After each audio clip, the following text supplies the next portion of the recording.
Introduction.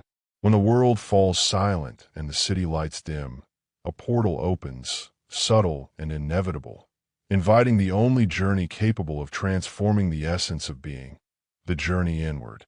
At this threshold, where the external clamor dissolves and the heart whispers long-forgotten truths, the courageous who choose to face their inner shadows find sacred ground. Each abyss, with its intimidating darkness, reveals itself as a bridge to new understandings. Each wall, erected by fear or doubt, becomes an altar where vulnerability is offered in exchange for wisdom.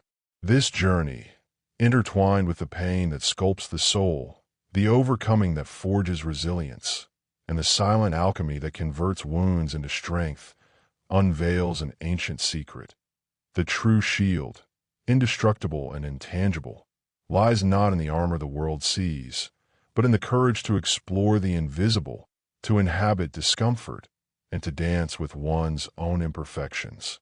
Here, at the intersection of inner chaos and the search for meaning, your odyssey toward the unshakable begins. It's not a path of fragile promises or of fleeting achievements, but a pilgrimage that demands dedication, patience, and the courage to shed the masks the world imposes. Each step is an act of faith in yourself, each fall a lesson engraved in your soul.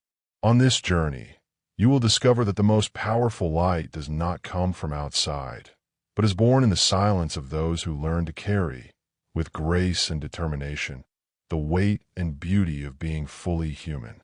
Part 1. The awakening of the inner strength. When night falls upon the city, silencing its streets and extinguishing the frenetic glow of its lights, most people surrender to the refuge of sleep, seeking temporary oblivion as a respite from the day's anxieties. But there are those who, instead of fleeing the darkness, choose to inhabit it. In the silence that floods the rooms, like a slowly rising tide, internal noises amplify, ancient voices whisper doubts, memories of failures cast themselves like shadows, and echoes of arguments, long forgotten by the world, reverberate in the hearts of those who feel intensely.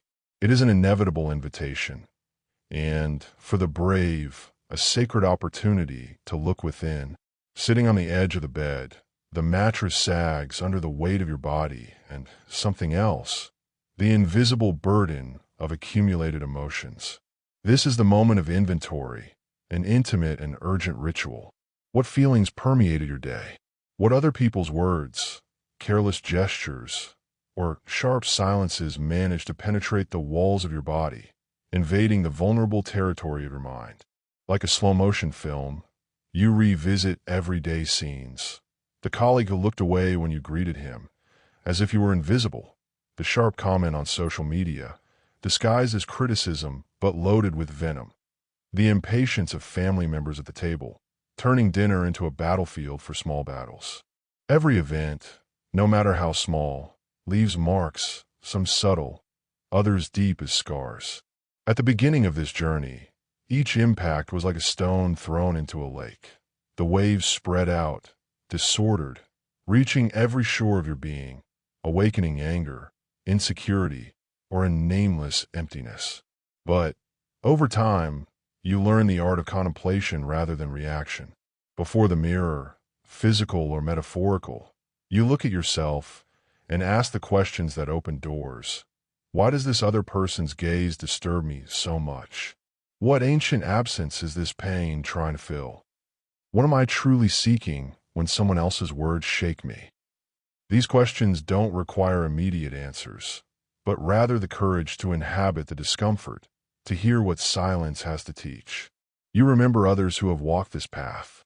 An exhausted mother who, faced with her children's screams, closed her eyes and took 3 deep breaths, transforming her anger into patience. A lonely elderly man who, in a simple notebook, recorded his small daily defeats and, in writing them down, discovered within them the seeds of patience and acceptance. A young man, the target of bullying, who channeled his tears into verses of poetry, each line a brick in an invisible fortress, impenetrable to the world's cruelties. These stories, so different and so human, converge on a single secret. It's not about preventing the world from hitting us, but about embracing its impact and cultivating an inner soil where only seeds can flourish. What is useless, hurts, resentments, judgments, becomes fertilizer or is carried away by the winds of conscience. Become, then, the monk of your own silence. Every night, after the last appointment, turn off the lights, close your eyes, and imagine yourself walking down a dark corridor, your footsteps echoing in a void that doesn't frighten, but welcomes. At the end of the corridor, there's a heavy door, carved with symbols only you understand. Open it with determination. On the other side, a vast, empty hall, lit only by the golden glow of a solitary flame, flickering in the center. Each step you take resonates. Each breath vibrates the air with an ancient energy. There, sitting on the cold floor, you face the weight of the unspoken words, the restrained gestures, the reactions you suppress so as not to lose yourself.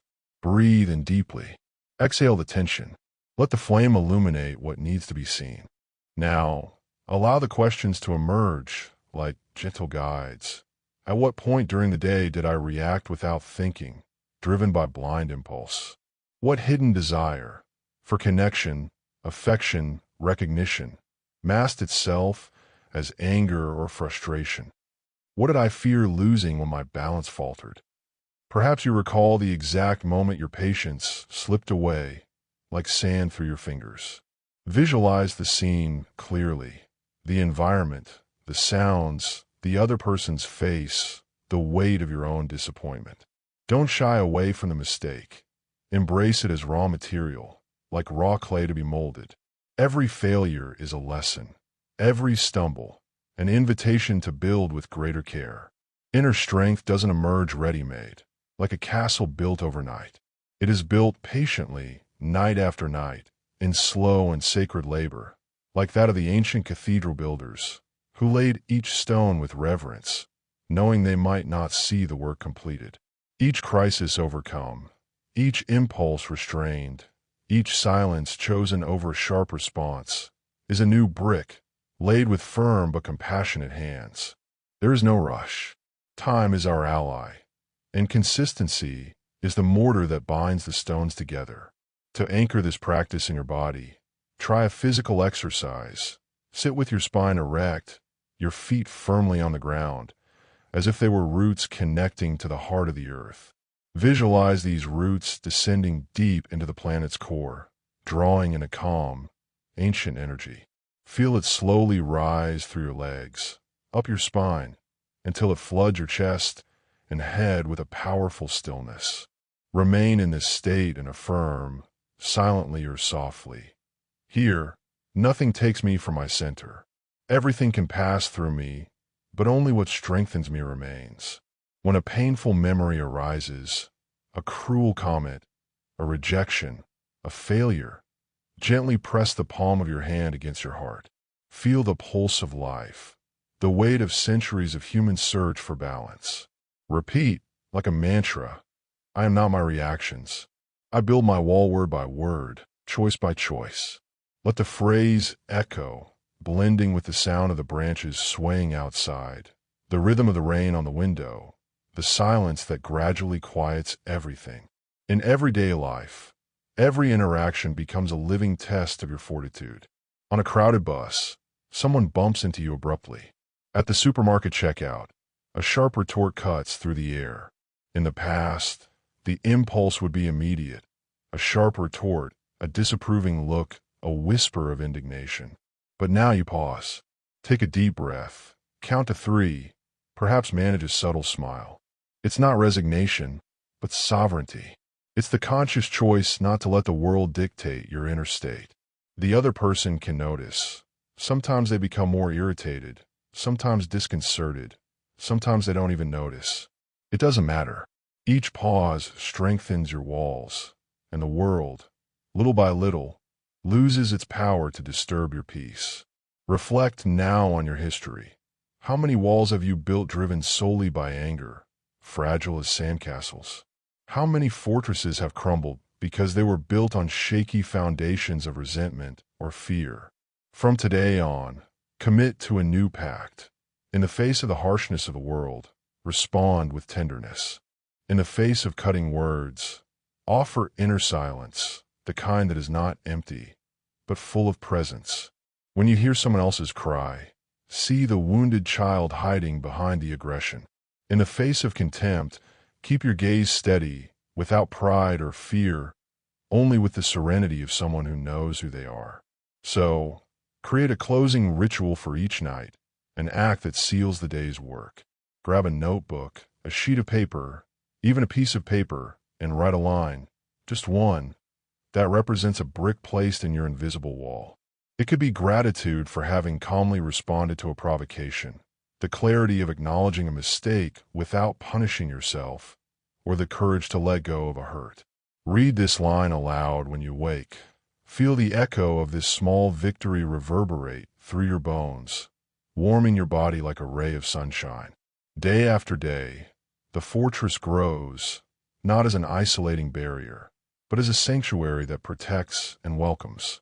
And as you close your eyes to sleep, whisper to yourself, with the conviction of one who carries an ancient truth, nothing that comes from without will break what, night after night, I choose to build within. Let this whisper be your prayer, your shield, your promise. For the inner strength, built with patience and love, is the only one that withstands time and the storms of the world. Part 2. The Journey of the Masters, Secret Stories and Teachings.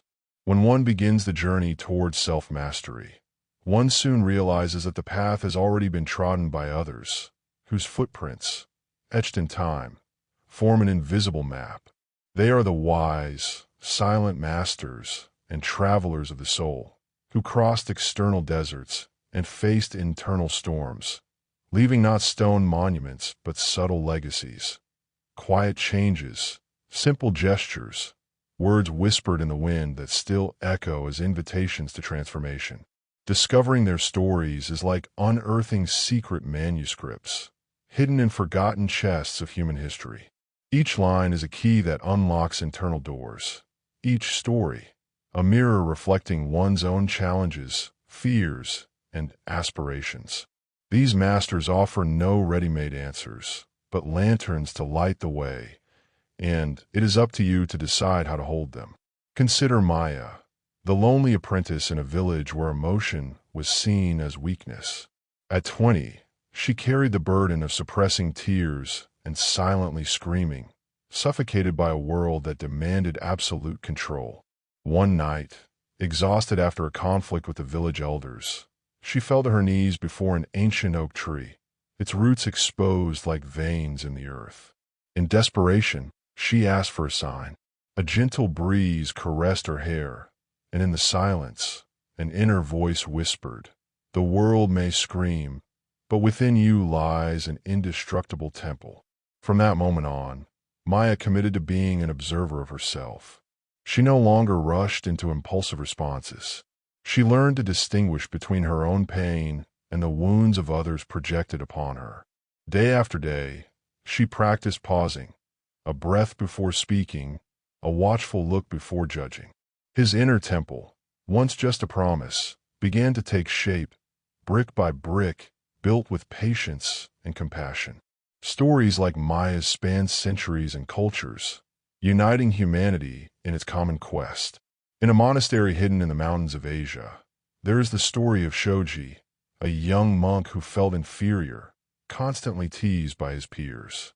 Every task, no matter how small, was accompanied by laughter or criticism. One day, exhausted, he sought the advice of his elderly master. "Why do you accept so many humiliations?" Shoji asked, his tears brimming. The old man, with serene eyes, replied, "When you drink pure water, your mouth still carries the taste of the last meal. Wash your mouth, and the water will reveal its freshness." Shoji meditated on those words and understood. To find peace, he needed to empty himself of the old flavors of pride, the need for validation, the weight of the past. From then on, He transformed provocations into opportunities. He responded to insults with gentle questions, returned sarcasm with sincere smiles, and, when necessary, chose silence. His serenity became a beacon, and the very people who provoked him began to seek his company, drawn by the stillness he emanated. The wisdom of masters lies not in grand treatises or fiery speeches, but in the small, everyday actions, in the gestures that transform the ordinary into the sacred. Consider Maria, an elderly woman who, in her later years, cared for young grandchildren and ailing parents, balancing love and exhaustion. In letters she kept secret, she wrote, "Today, when the screams echoed in the kitchen, I sat by the stove, held my teacup, and simply watched. I let the children resolve their disputes, intervening only when I felt my touch, not my voice, was needed. Over the years, I have learned that calming myself is the most powerful way to calm the world around me."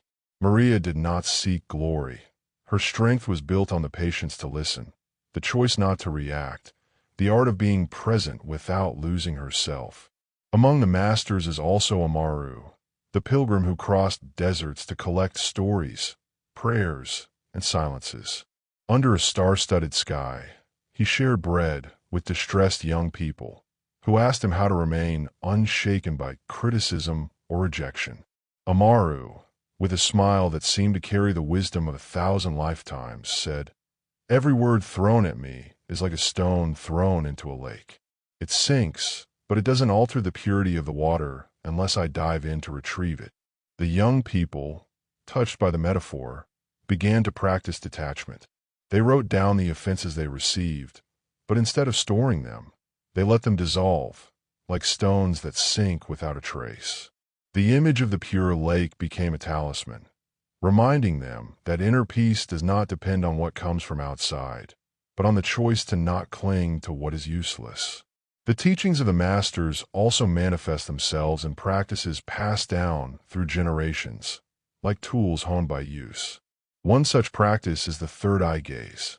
When you feel attacked, stop, take a deep breath, and imagine a soft light emanating from the center of your forehead.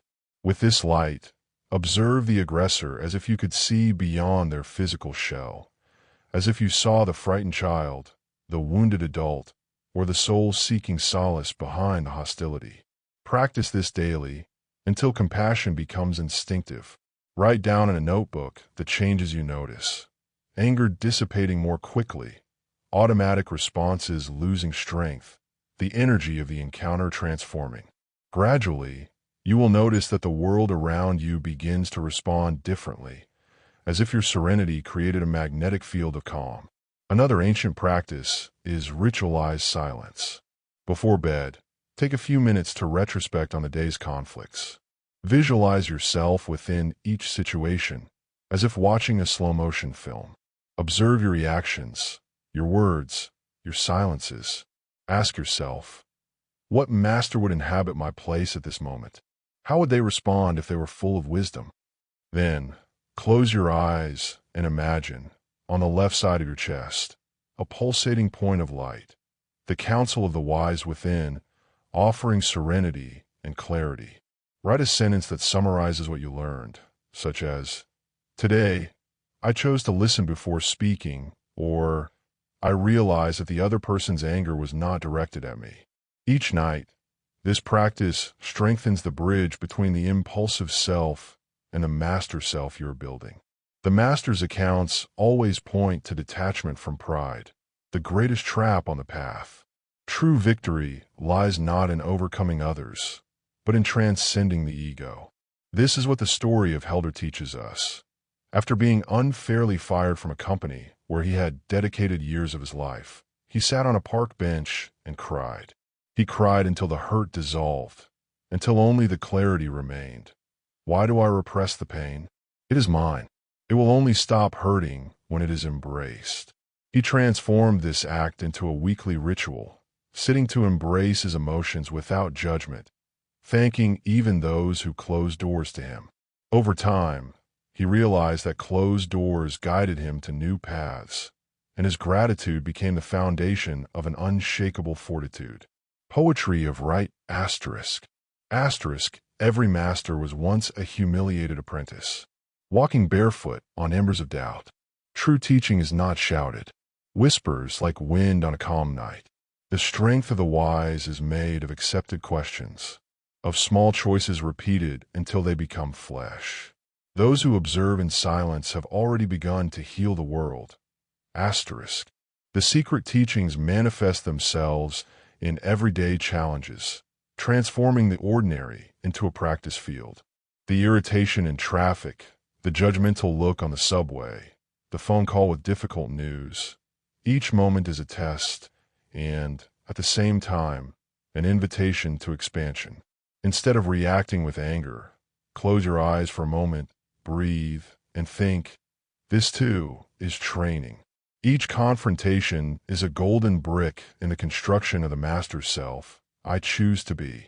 After a week of practice, review your notes. Notice how small victories, a chosen silence, a gentle response, a pause before an impulse, are giants in the eyes of the apprentice.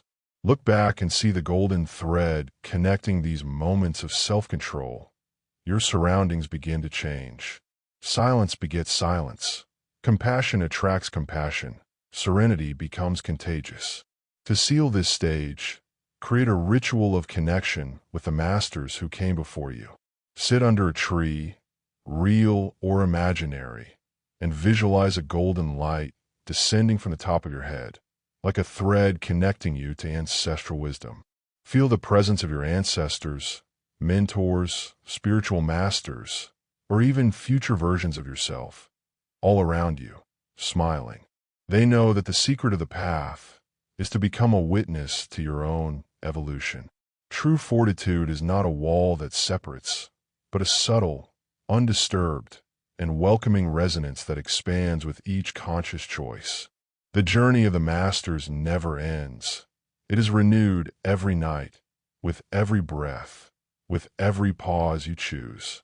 The secret has always been there, hidden in simplicity, attentive eyes, an open heart, and the willingness to be, eternally, an apprentice of one's own silence.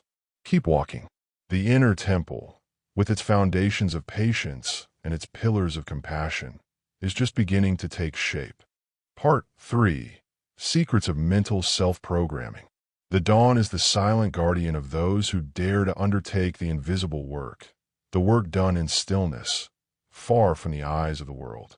When the noises of everyday life dissipate and the external lights go out, an inner torch is lit, illuminated by the flickering fire of self-honesty.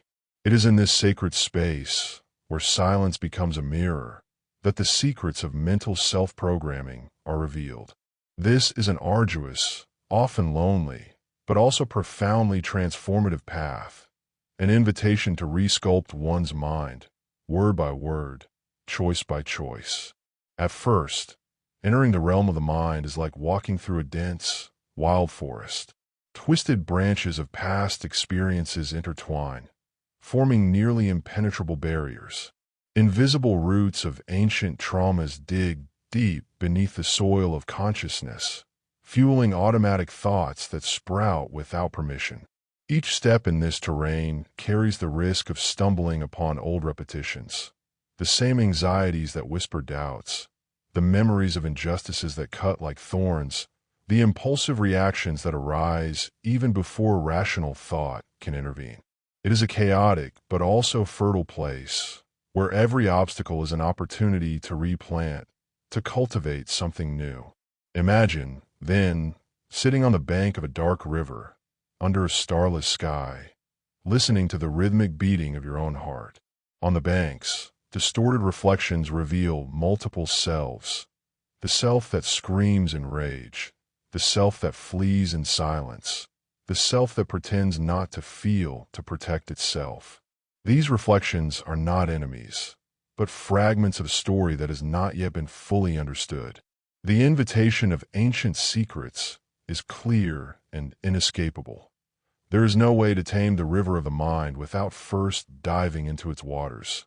without exploring its depths with courage and curiosity.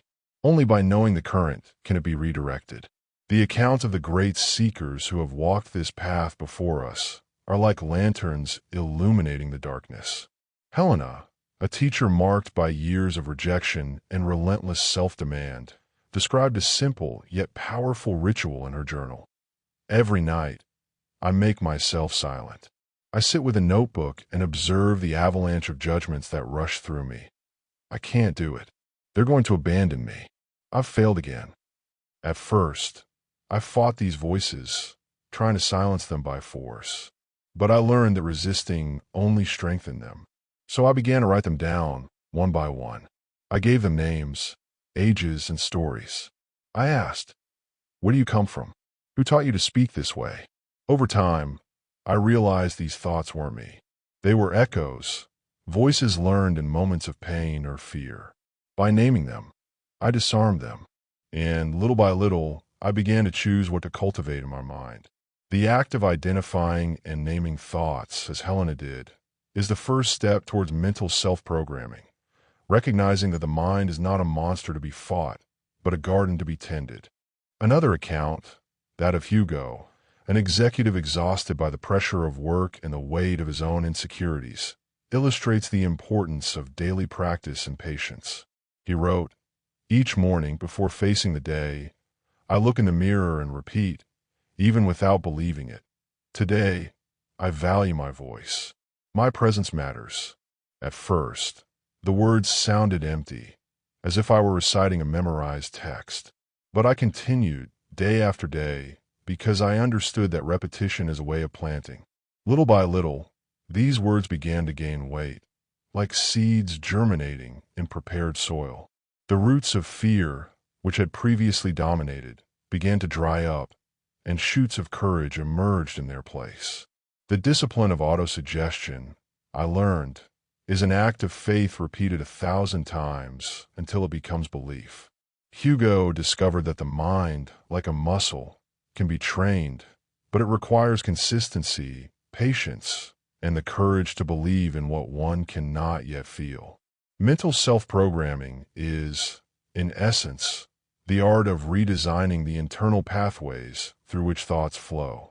To this end, ancient seekers developed practices that have spanned generations, like maps for navigating the chaos of the mind. One of these is the conscious anchoring exercise. Set aside a moment each day, preferably in the stillness of dawn or dusk, to sit in silence.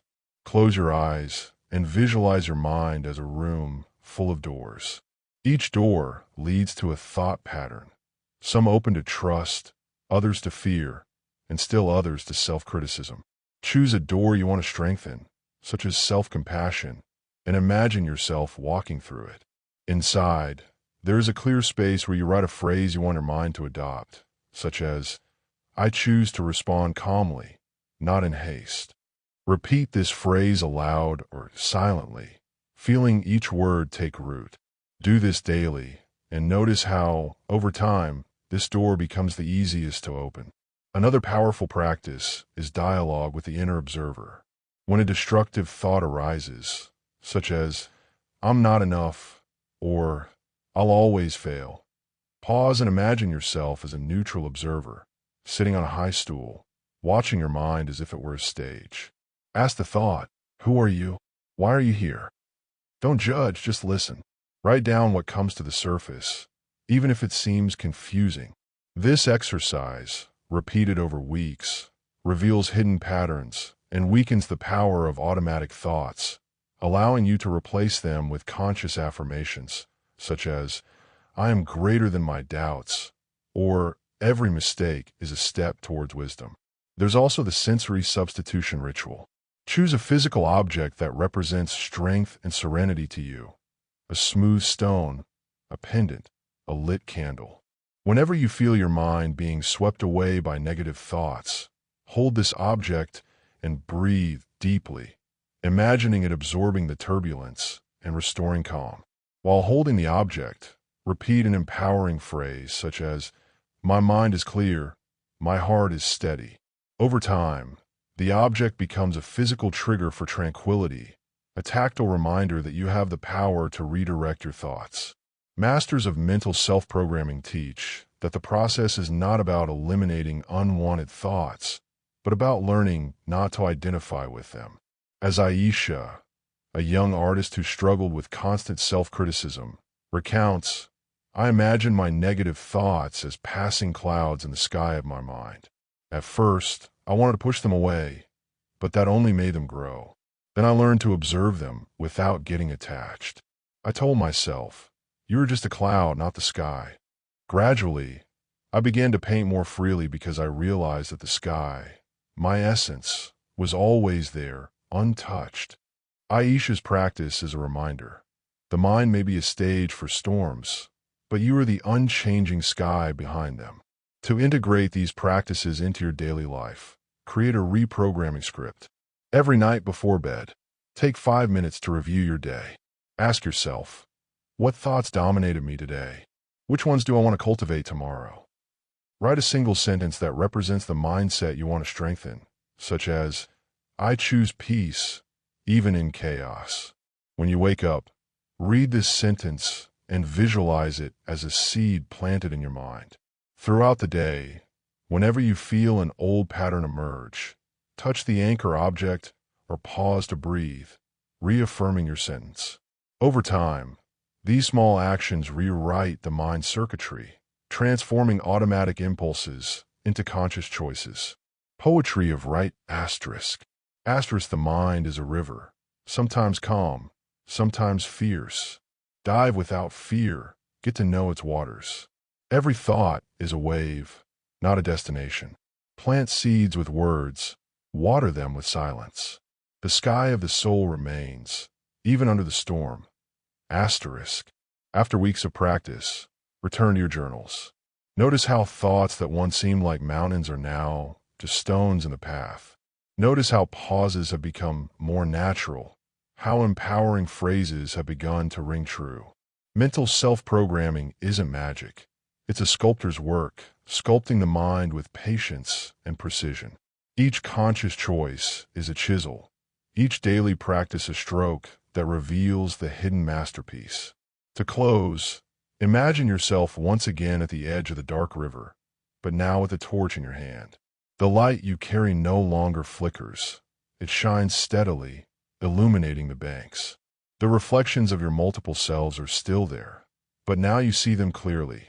They are not enemies, but allies, parts of a story you are learning to rewrite. Whisper to yourself, I am the architect of my mind. Every thought I choose is a brick in my fortress.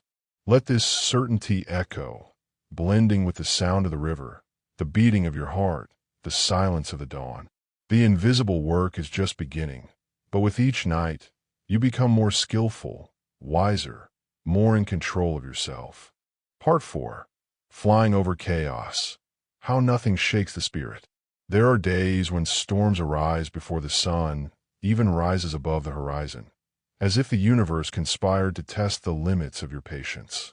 Chaos manifests itself in all forms.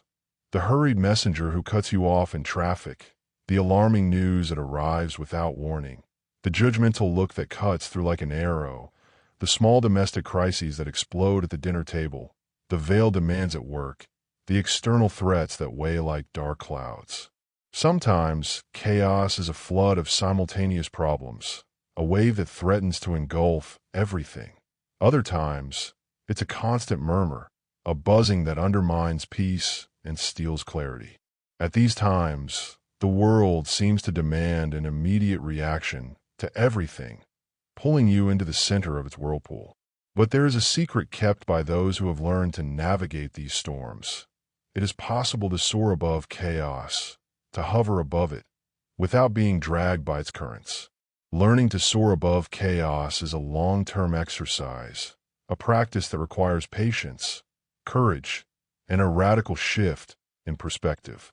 It's not about ignoring the world or closing oneself off in a bubble of indifference, but about seeing it from a higher vantage point, like someone climbing a mountain and observing the storm below, hearing the thunder echo, watching the lightning flash across the sky, but knowing that the ground beneath their feet is firm, unshakable. This flight is not an escape. It's a conscious choice to remain sovereign, to maintain center even when everything around seems to be crumbling. Those who reach this height have traveled a long path, paved with falls, stumbles, and learning experiences. Enrique, an engineer immersed in the hustle and bustle of a hectic life, recounts in his diary, "For years, I entered every debate, responded to every provocation, exhausted myself in arguments on social media and in daily battles at work.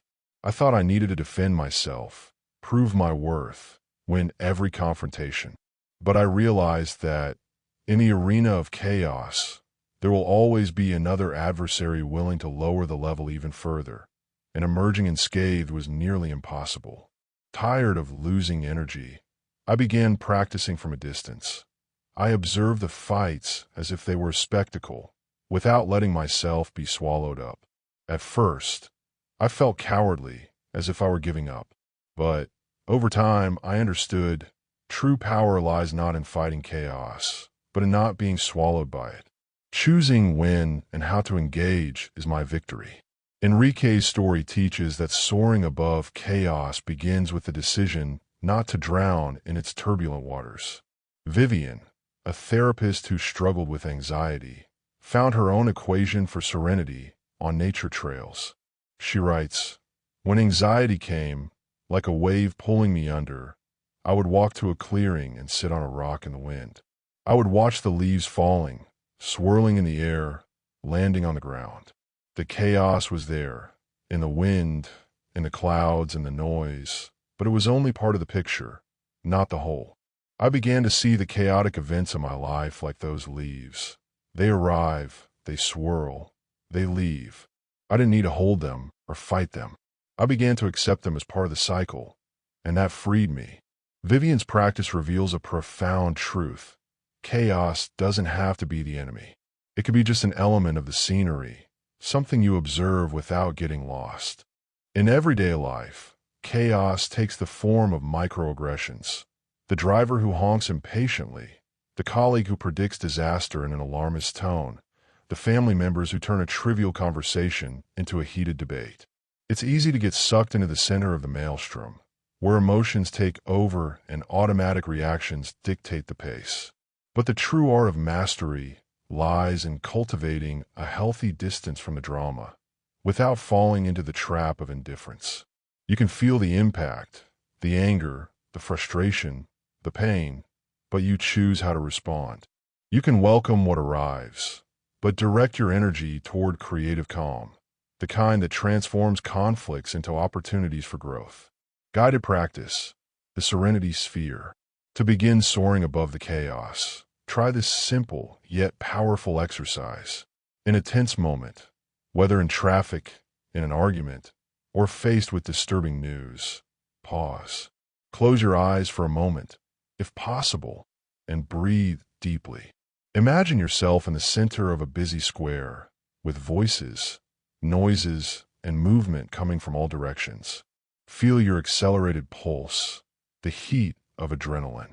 Now, visualize your feet rooting themselves into the ground, as if they were anchors connected to the Earth's core. Around your body, a translucent sphere begins to form, like a shield of soft light. Within this sphere, time slows down. The sounds of chaos, screams, horns, harsh words, arrive distorted, faint, as if coming from far away. Your breathing, slow and deep, becomes the only clear sound. Remain in this space for a few moments. Notice how anxiety gives way to observation, haste transforms into rhythm, and anger dissolves before finding a home. When you open your eyes, you will be lighter, more centered, ready to respond with clarity instead of reacting impulsively. Fictional story, The Wanderer of the Seven Storms. Deep in the Himalayas, the myth is told of the wanderer who crossed 7 storms. He was neither a warrior nor a titled sage, just an ordinary man with a burning desire to understand the world. Each time dark clouds gathered, he did not seek shelter, but pressed on. Beneath the lightning, he discovered that the darkness made everything clearer. The strong wind cleared his thoughts, tearing away doubts like dry leaves. The rain washed away the old aches and pains from his body, leaving him lighter. With each storm he navigated, his confidence grew, not by mastering the chaos, but by realizing he need not fear it. In the end, the wanderer learned that what separates chaos from peace is the courage to remain, to walk, to breathe, to exist, even when everything seems to be falling apart. His story whispers a truth. Chaos is but an invitation to discover the strength that already lives within you. In your daily life, practice the exercise of inner wings. When you feel the urge to react to a provocation, a harsh comment, an unfair criticism, a situation that tightens your chest, close your eyes for a brief second. Imagine that, within you, long, light wings are growing, made of light and silence. With a gentle mental flap, rise above the situation.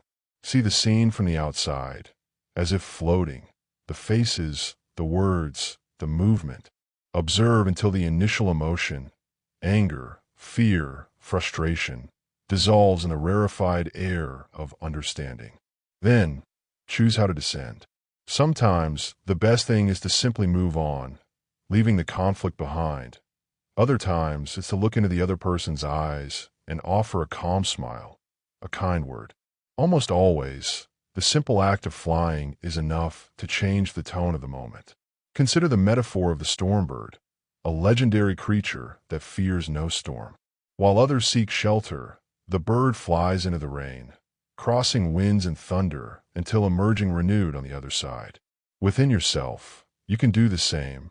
Dive into the chaos, but not to fight it. Feel it, go through it, and emerge stronger on the other side.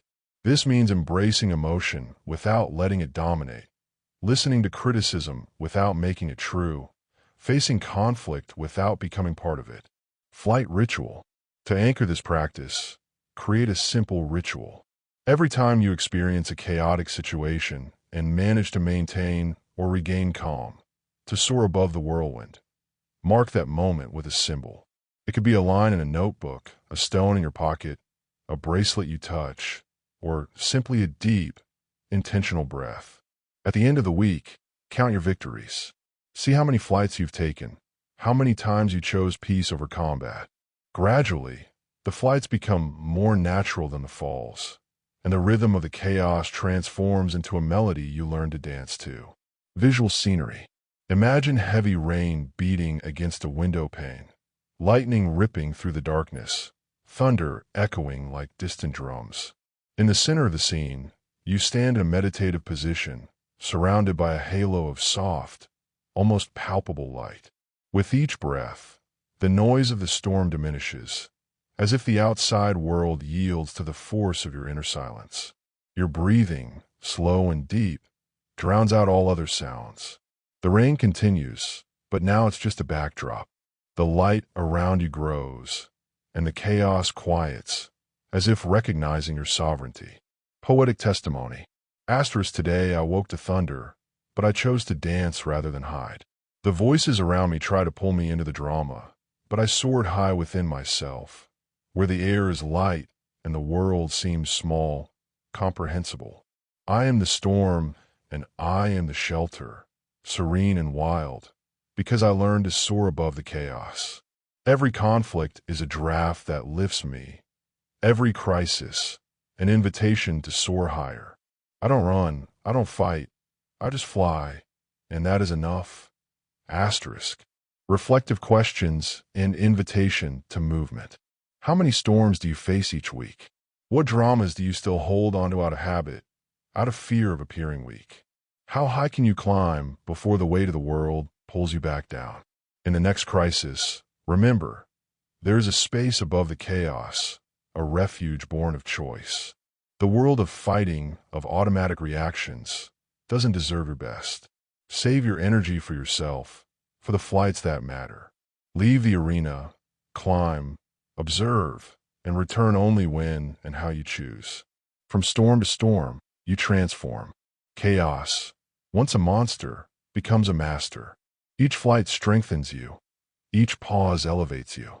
You cease to be a target of chaos and become its silent commander.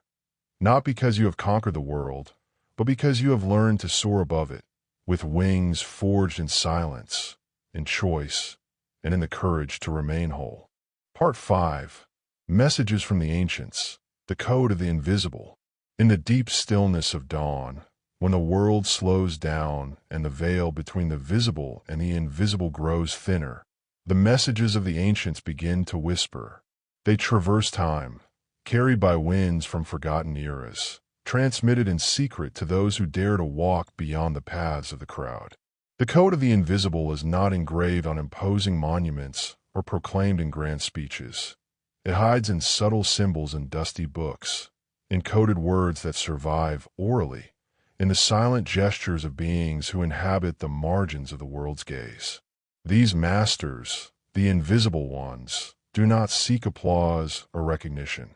Their strength lies in a presence that does not need to be seen, in the wisdom that guides without demanding the spotlight. To hear these messages, a double silence is necessary.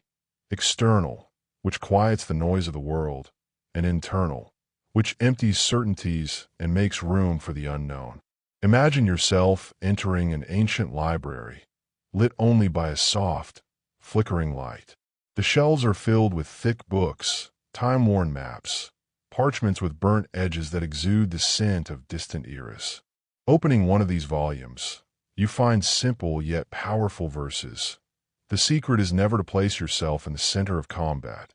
The arena belongs to those who seek applause, not to those who seek peace. On a hidden folio, another inscription whispers, "To see without being seen is power. To speak without being heard is blessing." These words, like ancient keys, unlock inner doors, inviting you to inhabit a space where strength needs no stage. The invisible beings of the soul are figures that permeate the stories of the masters, appearing as luminous shadows that transform without fanfare. There is the monk who never stood out in debates, but healed broken hearts with a simple look of compassion.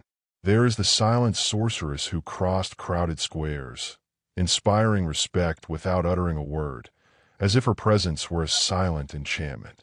And there is the wise old man, sitting in the shade of a tree, who only offered advice when asked, becoming a legend of serenity for the desperate who sought his guidance.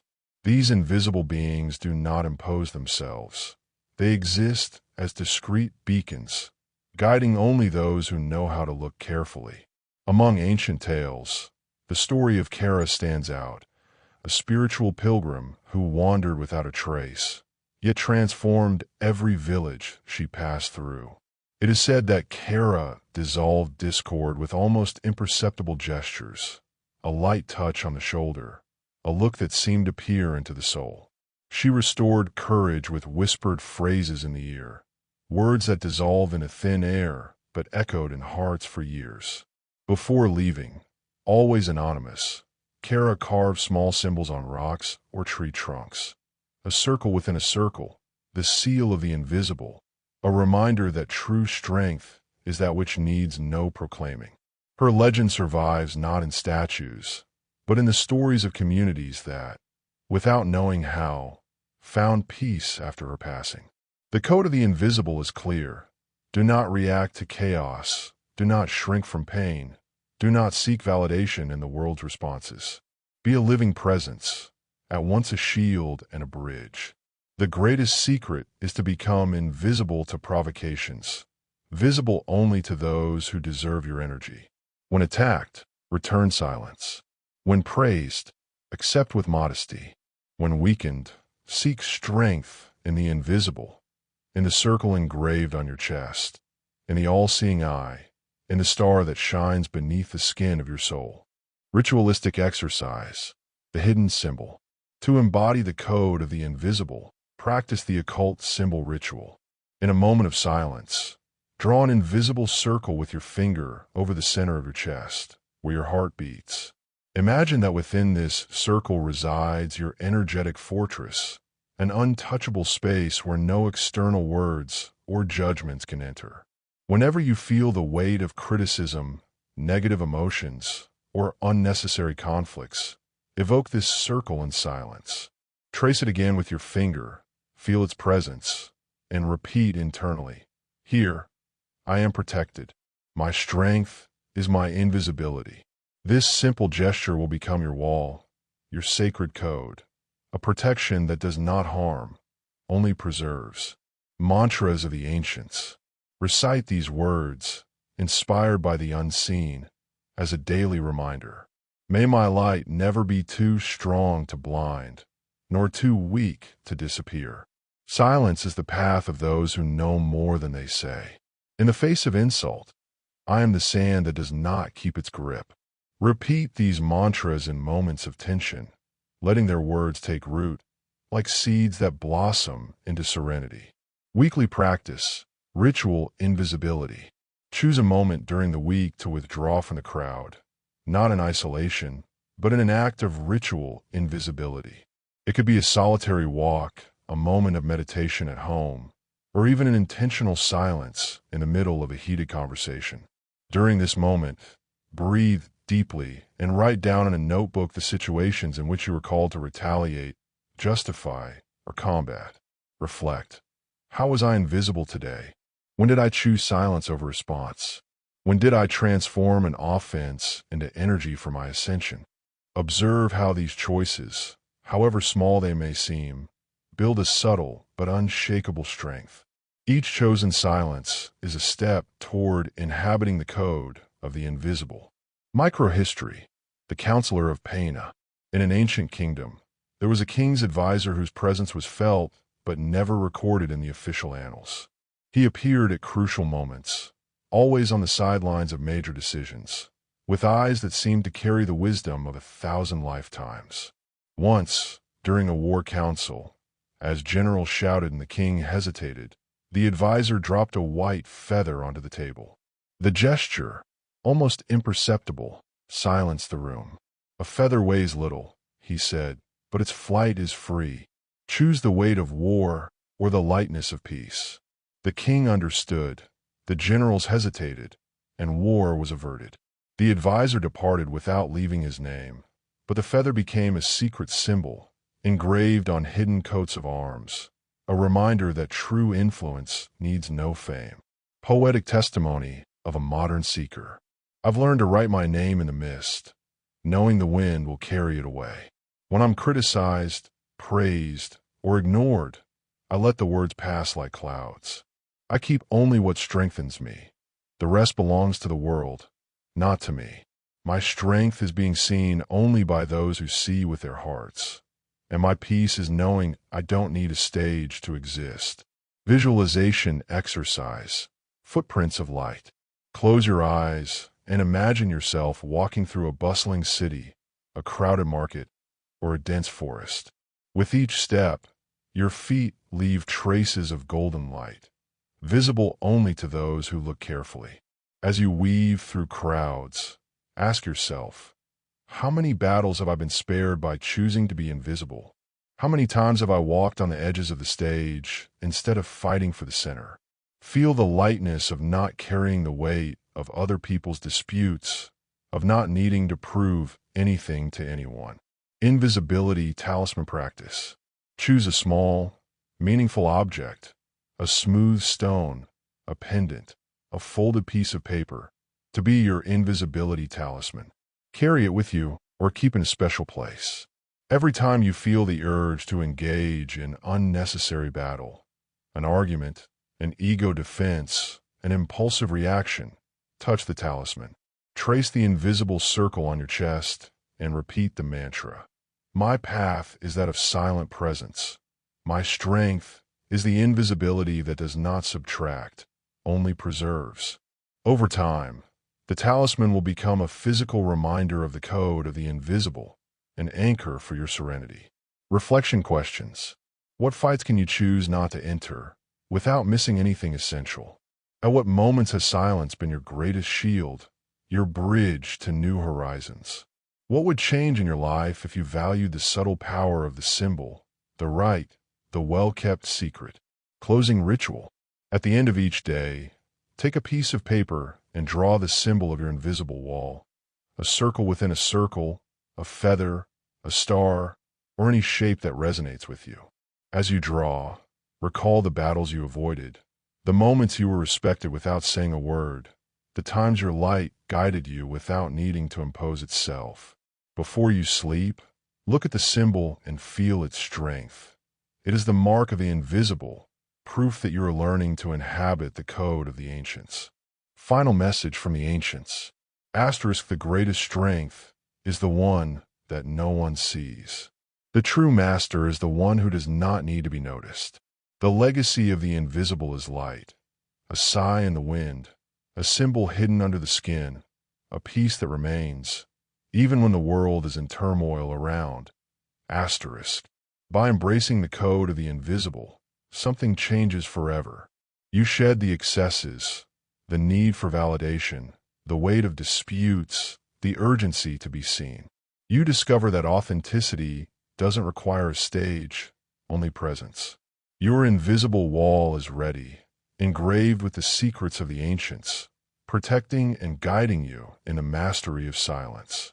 Every step you take, every silence you choose, is a reverence to the invisibles who came before, and a promise that you, too, are becoming one of them.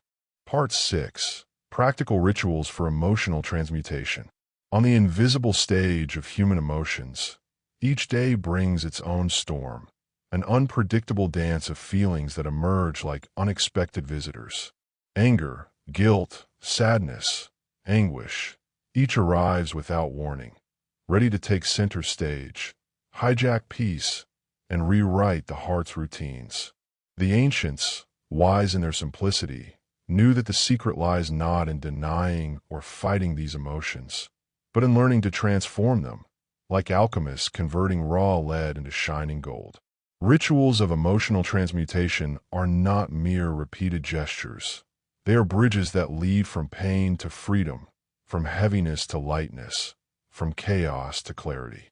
They teach us that every emotion, no matter how dense, carries within itself the seed of renewal. Ancient tales tell of magicians, nuns, and pilgrims who, surrounded by the noise of the world, found refuge in rituals. Iris, a wise woman who lived in the mountains, wrote in her yellowed journal, "When anger came, strong as thunder, I didn't fight it. I would walk to the riverbank, sit on the damp earth, and draw the difficult moment with a twig. As the current carried the drawing, I felt the weight of the emotion dissolve, as if the water carried my pain away, transforming it into lightness. I learned that all emotion is like water. It either flows and renews itself, or stagnates and rots." Iris's practice is a reminder. Emotions are not enemies, but raw materials that, with care and intention, can be molded into something new. Transmutation rituals begin simply, almost prosaically, but gain layers of depth and mystery as they become part of life. They don't require grand altars or mystical settings. The sacred lies in the intentional gestures, in the choice to transform the ordinary into a portal. Below, we explore practices, stories, and exercises to incorporate emotional alchemy into your daily life, transforming the weight of emotions into the gold of the soul. Ritual of the 4 elements. When you feel emotional turmoil approaching, whether it's anger tightening your chest, sadness dulling your senses, or anxiety racing your heart, stop everything.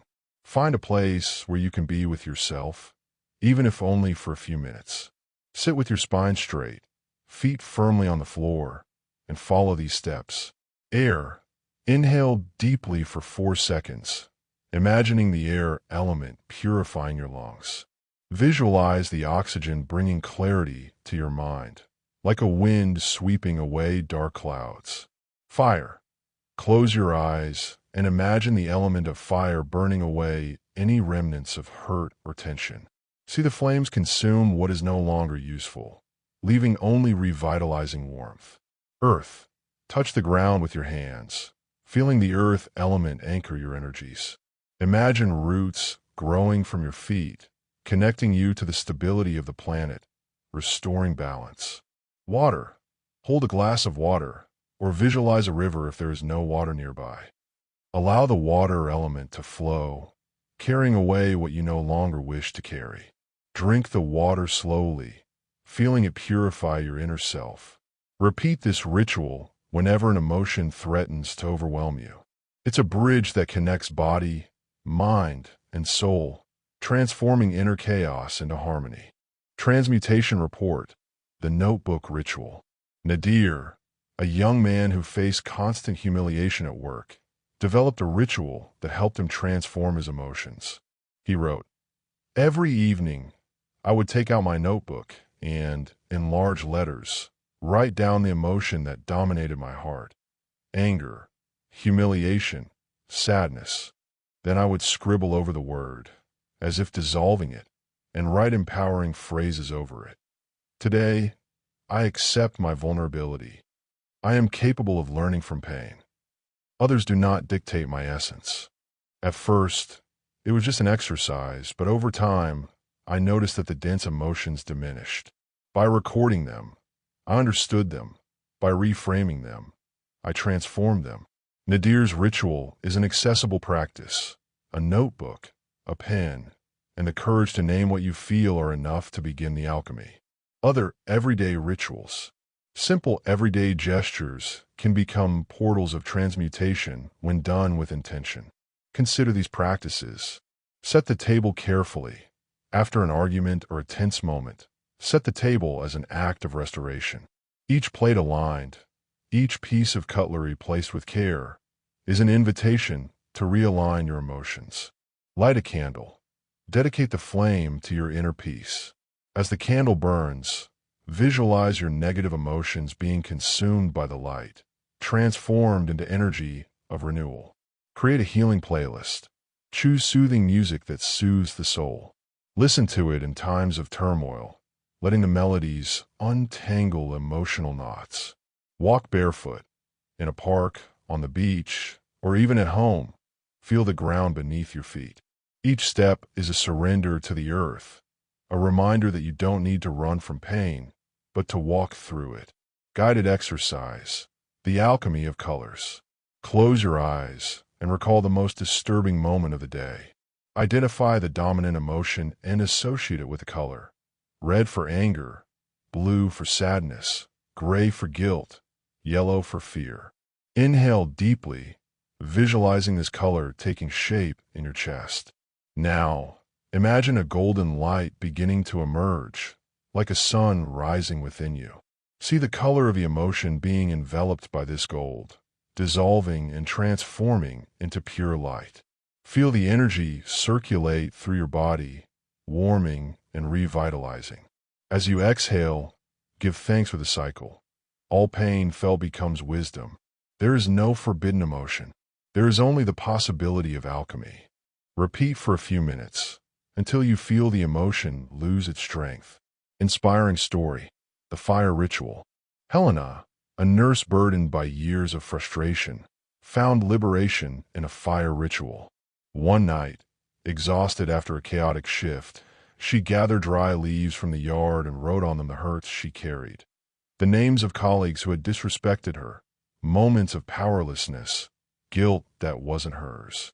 In a safe corner, she built a small fire and burned each leaf, imagining the fire transmuting the weight into free energy. As the flames danced, she whispered, "May what doesn't serve me turn to ash. May what strengthens me be reborn." That same night, a light rain fell, and each drop seemed to bless her rebirth. The next day, Helena woke lighter, as if she had left an old burden in the ashes. The fire ritual became her monthly practice, a reminder that transformation is always possible. Visual setting for the ritual. Imagine your hands being bathed in running water, as if washing away the weight of the day. Visualize your eyes closed, with a golden light pulsing around your head, like a crown of serenity. See candles slowly melting, the smoke rising in spirals, carrying away what is no longer useful. Hear the sound of footsteps on damp leaves, accompanied by deep, comforting music, like a drum echoing the rhythm of your heart. Reflection questions. How many rituals do you already practice without realizing it? The tea you drink calmly, the bath that cleanses more than just your body, the whisper of a prayer before bed. How can these gestures become conscious portals? What emotions have you been avoiding? And what would happen if you invited them to sit down and tell their story?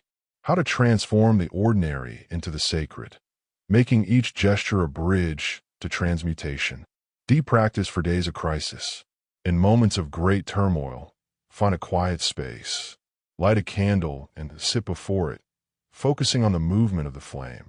Imagine that every negative emotion, anger, fear, sadness, is drawn to the light like moths. Watch the flame consume these emotions, transforming them into warmth and clarity. After the ritual, write down the words that emerge: trust, serenity, space for the unexpected. Keep this paper as a reminder of your alchemy. Poetic testimony. I took my sadness and bathed it in the morning sun. The rays pierced the pane, casting beautiful shadows on the paper where I wrote my heart. I learned that light creates bridges, not walls. Each ritual I practice is an invitation for the night to relearn how to dawn, for the weight to become wings. Daily micro-exercise. Throughout the day, when you feel discomfort or intense emotion, gently touch the base of your neck, where your collarbone meets your sternum. Close your eyes for 5 seconds and breathe, imagining that you are drawing courage from the universe. Visualize the hertz running down your body, exiting through your feet, and transforming into roots. What was once pain is now fuel for growth, a force that takes root and sustains your journey. The power of repetition. The world insists on distracting you, drawing your attention to chaos. To counter this, choose a ritual every day that's uniquely yours. It can be brief, a deep breath upon waking, a shower taken in silence, a whispered thank you for the learning, even if painful. Strength lies in repetition, not in the magnitude of the gesture. Each ritual is a stitching together of invisible micro-victories, a thread that strengthens the fabric of your soul, preparing the ground to weather storms and dispel clouds before they become a tempest. On the secret altar of emotions, each transformed pain is a candle lit against the darkness. Each ritual is a dance step on the ground of overcoming. When sadness arrives, don't banish it. Invite it for coffee, listen to its story, be grateful for what it brings, and allow it to move on. At the end of the day, look at yourself in the mirror and realize, from what was once suffering, now springs understanding, peace, and possibility. When asked how you've changed, smile silently. The answer lies in the small stones collected along the way, in the rituals repeated until they become part of your soul. You are the alchemist of your own challenges, the priest of your inner temple, the master of the cycles of renewal. Each transmuted emotion is a step toward freedom, each ritual proof that the gold of the soul has always been there, waiting for your courage to shine. Part 7. The hidden purpose of pain, transforming wounds into wisdom. In the deep silence of the darkest nights, when the world seems to hold its breath, pain often becomes the only companion. It arrives uninvited, a tightness in the chest, a knot in the stomach, a word stuck in the throat, a weight that threatens to consume. The initial instinct is to flee, to stifle, to deny this insistent visitor that seems to want to devour us. But the ancient sages, the silent seekers, and the great masters knew a secret. Behind pain's austere face lies a hidden purpose, a portal to rebirth. Pain is not just suffering. It is a master in disguise, an alchemist who, when embraced, transforms wounds into wisdom, darkness into light, and fractures into foundations for a stronger soul. Ancient tales tell the journeys of those who learn not to fear their own wounds. In a village nestled among the mountains, David, a teenager ridiculed for his difference, bore the weight of cruel words and looks that cut like blades. Each insult was a stone thrown at his fragile soul. 20 years later, David became a legendary figure in his community, known as the most compassionate man in the village. He said, "I learned early that the cruelty of others was a mirror of their own pain, not of my essence. Every wound I received became fertile ground. Every insult, a seed of compassion. I transformed what hurt me into a strength that embraces." David's story teaches that pain, when faced, does not diminish us. It shapes us if we know how to listen to it. In modern urban journeys, we find the testimony of Julia, a woman marked by ruptures. After the end of an abusive relationship, she felt fragmented, as if pieces of herself had been ripped away. For months, I wrote only about my emptiness, as if it were all that was left of me, until I decided to view pain as a teacher. I began to talk to it, to visualize each painful memory as a rough stone, waiting to be polished. I realized that my surrender to suffering was an unconscious choice. By embracing the pain, instead of fighting it, I began to recognize myself as stronger, more capable, more whole. Julia's journey reveals a fundamental principle. Pain is not the end, but the beginning of a process of reconstruction, an opportunity to rediscover one's resilience. The secret of those who transform wounds into wisdom lies in the courage to embrace them, without haste or heroism, but with compassionate patience. Pain doesn't demand that you defeat it in an epic battle. It only asks that you listen to it, that you let it tell its story before moving on. Guided exercise. Embracing pain. Find a quiet place and sit comfortably, with your spine straight and your hands resting on your knees. Close your eyes and breathe slowly, counting 4 seconds on each inhale and 4 on each exhale. Bring to mind a memory that still hurts. It could be a loss, a rejection, a failure. Observe the details of the scene, the smell of the room, the colors around you, the words spoken, the temperature of the air. Don't rush to escape the memory. When the emotion arises, allow yourself to feel it fully. Cry if you need to, tremble if your body asks. Vent in silence. After a few minutes, ask the pain, "What have you come to teach me? What part of me needs a hug, not criticism?" Listen to the answers, even if they are just sensations. Write down what emerges, without judgment. This exercise, repeated regularly, transforms pain from enemy to ally, from burden to wisdom. The poetry of door.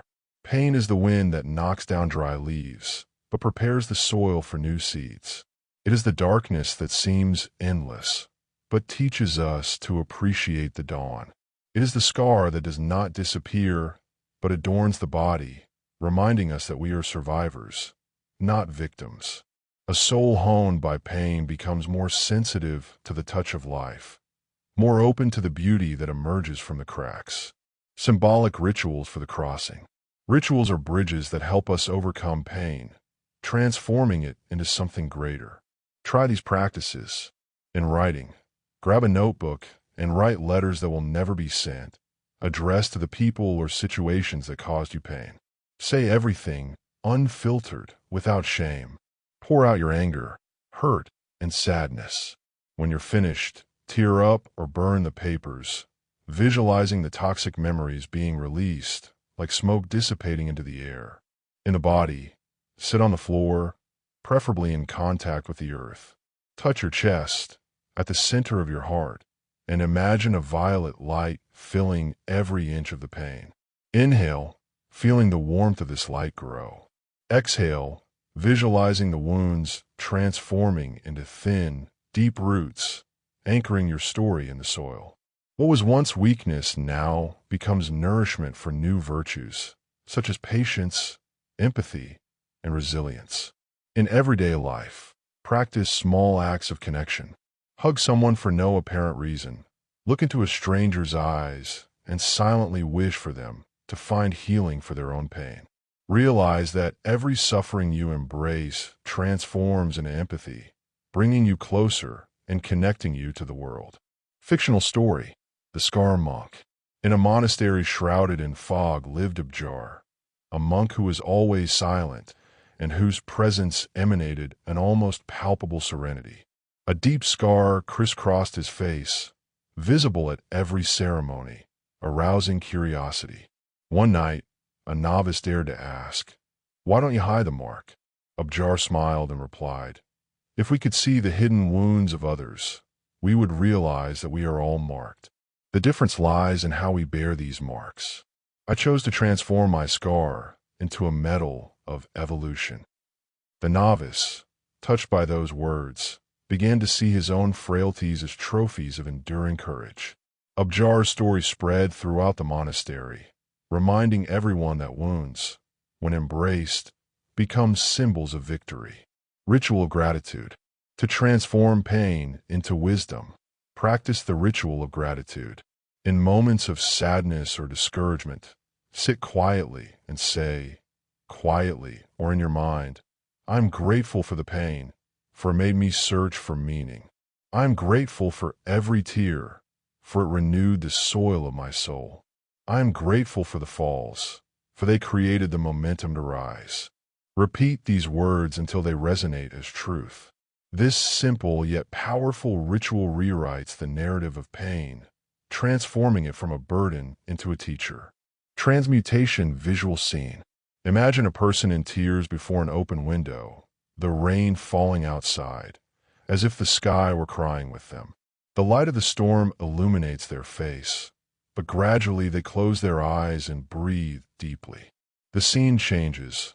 Now it's morning, the sun is shining, and the same person walks with a light smile, their feet touching the damp earth. On a table, an open journal displays powerful phrases. "Today I embraced what hurts me. Tomorrow, I will learn something new from what still hurts." The transition from rain to sunshine reflects the alchemy of the soul. Reflection questions. If you could name your pains as characters, who would they be? The impatient person who demands everything quickly? The victim who carries other people's guilt? The perfectionist who is never satisfied? What advice would you give to each of them after listening carefully? What pains do you still avoid? And what could you learn if you embrace them as teachers? What would your life be like if every wound was seen as a seed, just waiting for the right soil to blossom? Weekly practice. The Wisdom Journal. Over the course of a week, dedicate yourself to noting your small discoveries. Record moments like, "I was touched by someone's gaze and felt my confidence waver, but I chose to breathe. I heard a criticism and almost exploded, but I paused and asked myself what it revealed about me.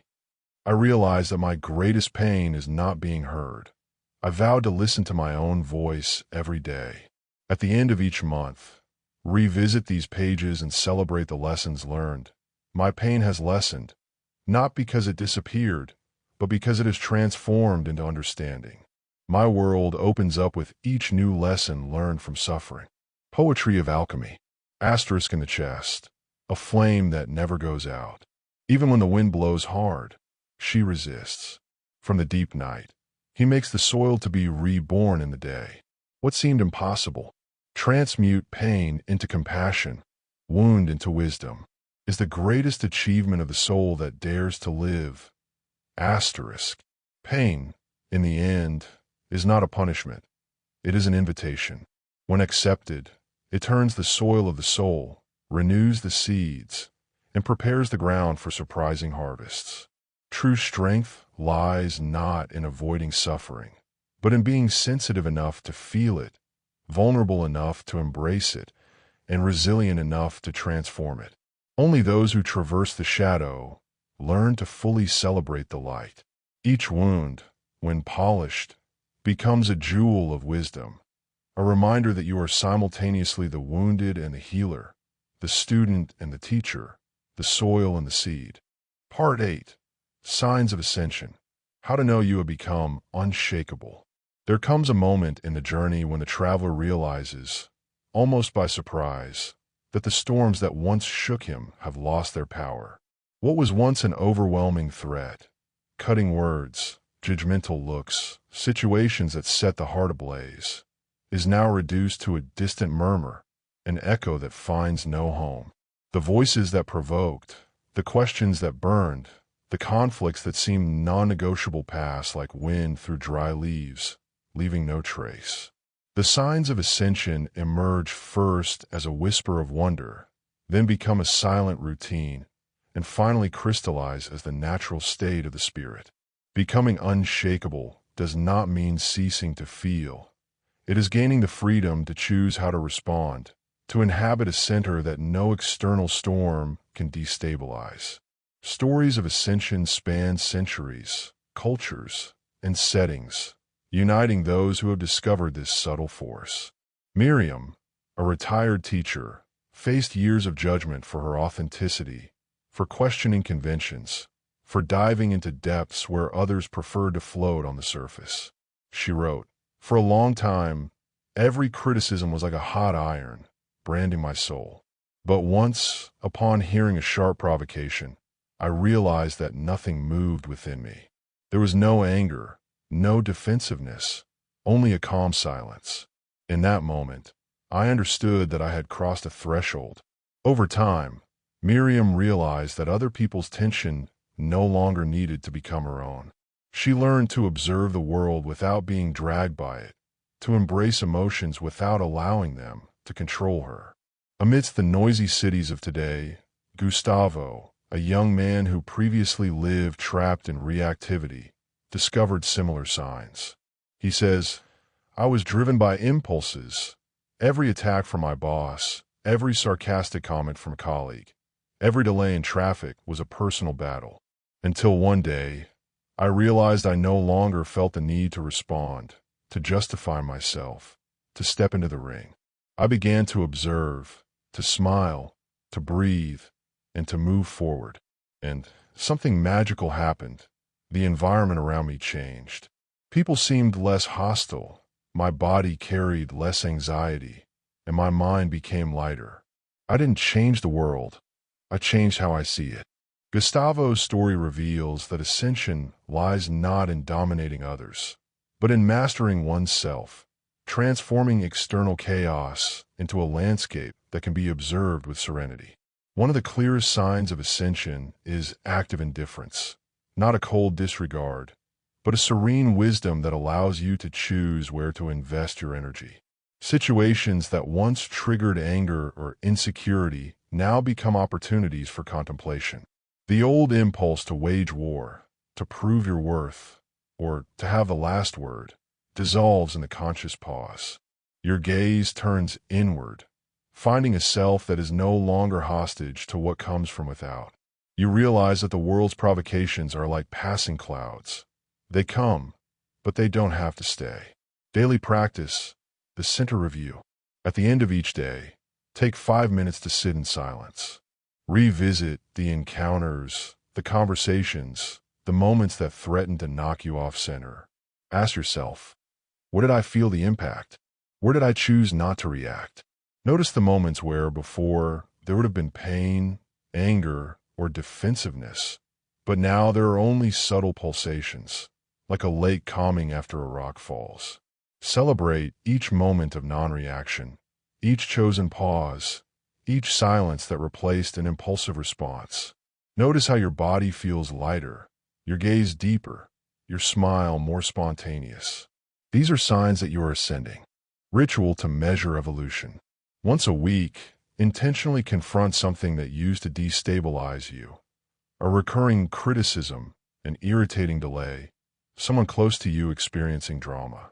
Observe your internal reactions, the rhythm of your heart, the tension in your shoulders, the thoughts that arise. Write down what you feel, how you respond, and how your posture has changed compared to the past. True growth manifests when you realize you can choose silence, pause, or even compassion for the provocateur. Perhaps you notice that, when faced with provocation, your first impulse is to smile, not out of irony, but because you know the battle isn't yours. This is the sign that unshakable strength is taking hold. Record these small victories in a notebook, and at the end of the month, read your notes. You'll see a pattern of growth, a map of your ascension. Poetic account of maturity. Once, I was wounded by harsh words, and I waited for the pain, like someone waiting for an old acquaintance. But it didn't come. My chest was a river, no longer a stone. The world awaited my reaction, but I simply breathed and kept walking. In that moment, I discovered with a slight smile, that this was the true end of the struggle. I was reborn beyond provocations, free from the burden of proving my worth. My strength lies not in defeating others, but in remaining whole, like a mountain that watches the wind without bowing. In your daily life, the signs of ascension become increasingly clear. You realize that you no longer compete to be right, that arguments have lost their appeal, that joy springs from within, regardless of external circumstances. In victories, there is no pride, only silent gratitude. In moments of pain, understanding emerges, not despair. You begin to notice that the people around you react differently. Some are disconcerted by your calm, others draw closer, drawn by the serenity you emanate. The world, which once seemed like a battlefield, is now a learning stage, where each interaction is a chance to practice mastery. Metaphor for the rhythm of ascension. You are the river that flows serenely, even in the storm, without being agitated by the rain. You are the mountain that stands firm, while the fiercest winds roar around you. You are the star that shines in silence, indifferent to the clouds that try to hide it. You are the inner compass, pointing you to your own path, not the crowd's. Symbolic exercise, the symbol of strength. Take a piece of paper and draw a symbol that represents your ascension. A circle, a star, a mountain, or something unique that resonates with you. Next to the symbol, write, "Today I was unshakable because," and complete with the day's small but significant triumph. It could be, "I chose to listen instead of responding with anger," or "I remained calm in the face of unfair criticism."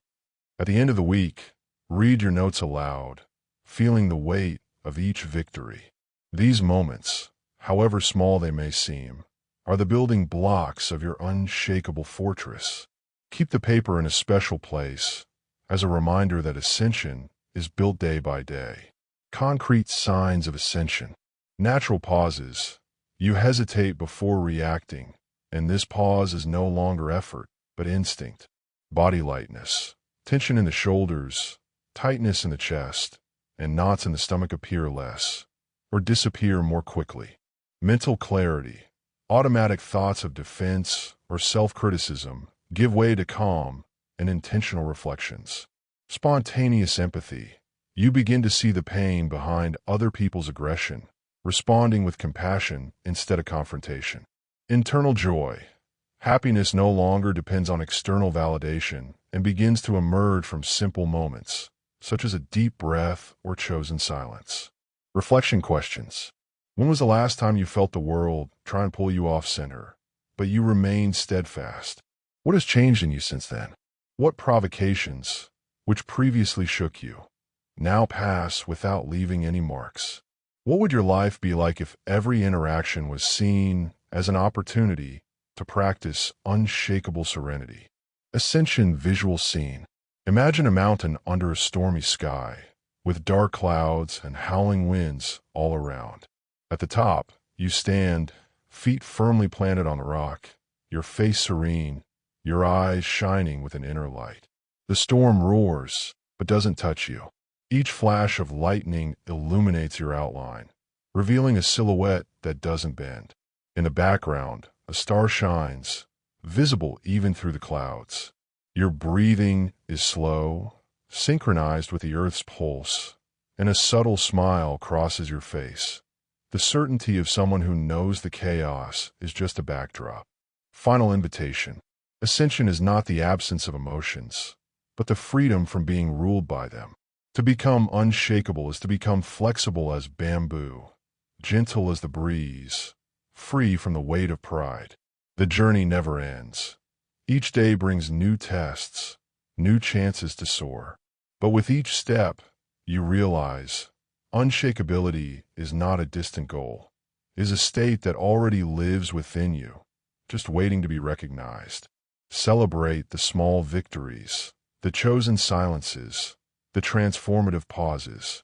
You are the river, the mountain, the star. You are unshakable, not because you have conquered the world, but because you have learned to inhabit your own peace, silent, simple, and profoundly powerful. Part 9. Call to the Journey. The Path of the Strong in the Spiritual World. When inner fortitude transcends its role as a personal shelter and becomes a beacon of serenity, a new calling resonates in the soul, an invitation to be a beacon, to guide those still navigating life's storms. The journey, which began as a search for inner peace, now expands, transforming into a greater purpose, to serve as an anchor for those struggling to find their center. The signs of this calling are subtle but unmistakable. A friend who seeks your counsel in a moment of distress, family members drawn to your calm, even strangers who, without explanation, ask for a word, a look, or simply your silent presence. In that moment, you realize that the fortress you've built isn't just for you. It's a refuge that lights the path for others. The call to the spiritual journey doesn't require grandeur, but authenticity. It manifests itself in everyday rituals of passage, listening silently to someone who is suffering, taking their time to offer answers, offering a simple gesture, like a touch on the shoulder or a smile, which carries more weight than 1,000 words, enduring another's anger or confusion without absorbing it, like a rock that resists the waves without moving, practicing patience in the grocery line, in chaotic traffic, at a family dinner where tensions flare. Every act of serenity, no matter how small, is a seed planted in the world. Your calm becomes a beacon, guiding those still navigating in the dark, and your presence, an anchor for those who feel adrift. Effortlessly, without fanfare, you become a safe haven. In ancient stories, tribal elders were chosen not for their fiery speeches or heroic deeds, but for the quality of their silence, the depth of their gestures, their ability to remain steadfast amidst chaos. They were the guardians of calm, the ones who held the light when everyone around them was lost in darkness. Today, this call is collective and urgent. In a world saturated with noise, conflict, and haste, there is a desperate need for those who know how to stand in the eye of the storm, not to dominate, but to embrace, to show that it is possible to weather the storms without breaking. Symbolic story. The guardian of the candle. In an ancient village ravaged by a devastating flood, chaos reigned. The waters rose, voices shouted, fear gripped. Amidst the confusion, a simple man climbed to the highest point in the village, holding a lit candle. He didn't speak, didn't give orders, just stood there, silent, the flame flickering against the wind. Gradually, the people stopped shouting. One by one, they began to gather around him, drawn by the calm he emanated. No one remembers the exact words spoken that day, if any words were spoken at all. But everyone remembers the candlelight, the calming silence, the presence that seemed to say, "Here, we are safe." The man didn't seek to be a leader, but his serenity made him one. His candle, a symbol of hope, lit the way for a community that learned to trust again. Subtle leadership exercise. Before entering a room with others, be it a meeting, a dinner, or even a casual encounter, stop for a moment. Breathe deeply and mentally send good wishes to everyone present. May I listen with compassion. May I welcome without judgment. May my presence be a refuge. During the encounter, observe who seems to seek refuge in your silence, your gaze, your calm. Respond with a smile, a simple gesture, a kind word, or simply with the strength of your presence. These gestures, almost imperceptible, are the new rituals of spiritual leadership. They don't impose, but transform. As your journey progresses, you will notice others beginning to walk the path alongside you. You have been initiated into the art of serenity, but now you too are initiating it, not through grand speeches or formal teachings, but through the living example of your presence. Every pause you choose, every silence you offer, every moment you remain calm in the chaos is a silent lesson for others. You become a mirror, reflecting the possibility of a more centered, more authentic, more free life. Legacy poem. I walk forward, not to escape, but to guide. The light I carry was born from the darkest nights. The fortress I built is a shelter for other winds, other voices. In silence, I share refuge. In presence, I open bridges. Between walls, I make doors. Between storms, I distribute candles. I am the lighthouse that doesn't seek to be seen, but that shines anyway. Asterisk. Daily practice, the silent lighthouse. Take a few minutes at the end of the day to reflect. Where did my calmness make a difference today? Who approached me, even if wordlessly, seeking my presence? Note the moments when your serenity was noticed. Perhaps a colleague who calmed after your calm response, a child who smiled upon feeling your warm gaze, or even a stranger who seemed to relax in your company. These moments are signs that you are answering the call, that your inner strength is no longer just yours, but a gift to the world. Inspiring story, the woman with the gaze. In a bustling city, there was a woman named Livia, known for her serene gaze. She didn't speak much, but her presence was like an oasis. Once, on a crowded subway, a heated argument erupted between two passengers. While everyone watched with tension or indifference, Livia simply turned her head and met the eyes of one of the people involved. Her gaze, firm and compassionate, seemed to say, "You are more than this anger." The man stopped, took a deep breath, and the argument dissolved. No one knew his name, but days later, the same man began practicing pausing before reacting, inspired by that moment. Livia wasn't seeking to change the world. She simply was, and that was enough to plant seeds of transformation. Visualization exercise, the bridge of light. Close your eyes and imagine yourself standing in the center of a golden bridge, suspended over a turbulent river. On one side are the storms of the world, loud voices, conflicts, pressures. On the other, a tranquil clearing, bathed in soft light. You stand in the middle, steady, with your feet anchored to the bridge. See people approaching, drawn by your calm. Some simply pass by, others stop to breathe beside you. Visualize yourself offering each of them a small flame, a candle lit by your own light. Feel that, as you share your serenity, your flame doesn't diminish, it grows.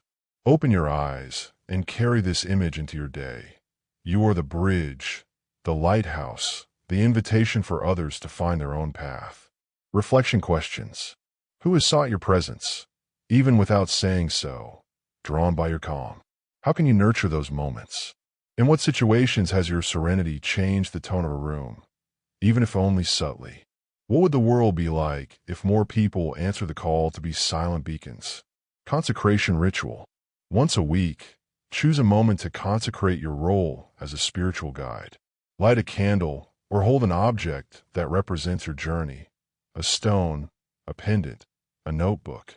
Close your eyes and say softly, "I am the bridge, the beacon, the refuge. My calm is my legacy. My presence is my offering." Visualize your light spreading, touching those who cross your path. Write down one action you will take in the coming week to share your serenity. Listening mindfully to a friend, offering a gesture of kindness to a stranger, or simply remaining calm in a tense moment. Final message of the call. A spiritual mission is never solitary. The call begins within you, but echoes in others, like a ripple spreading across a lake.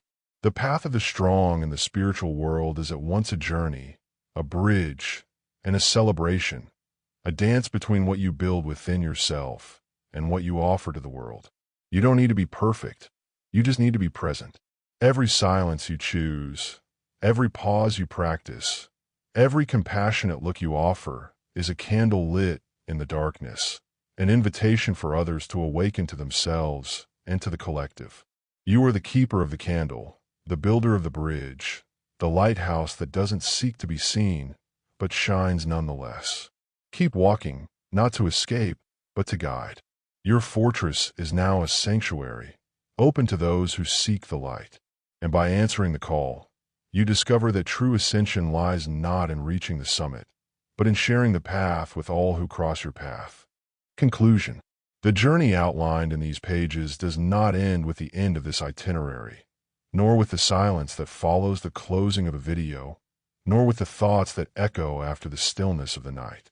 Each wall you have built within yourself, brick by brick, silence by silence, choice by choice, is not only a personal refuge, but a luminous invitation for other souls to seek their own shelter.